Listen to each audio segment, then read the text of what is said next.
दिनांक 16 मार्च 2026 रोजी शासकीय विश्रामधाम 7 रस्ता सोलापूर येथे दिशा सामाजिक मागासवर्गीय बहुउद्देशीय संस्था सोलापूरच्या वतीने शिवसेना पक्षाच्या राज्य प्रवक्त्या डॉक्टर ज्योतिताई वाघमारे यांची राज्यसभा खासदारपदी निवड झाल्याबद्दल दिशा सामाजिक संस्था सोलापूरच्या वतीने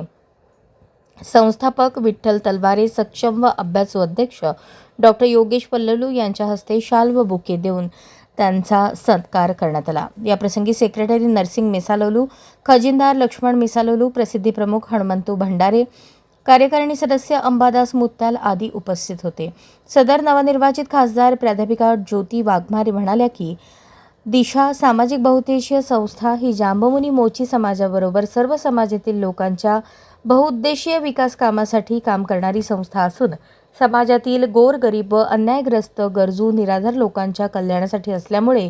संस्थेच्या प्रत्येक कामाला सदैव सहकार्य करेन व विधायक उपक्रमाला आवश्यक वेळी खासदार निधी देऊन उन्नतीसाठी तत्पर राहीन असे त्या म्हणाल्या। अशाच नवनवीन अपडेटसाठी जनता राज्य न्यूज चॅनलला सबस्क्राईब करा, लाईक करा आणि शेअर करायला विसरू नका।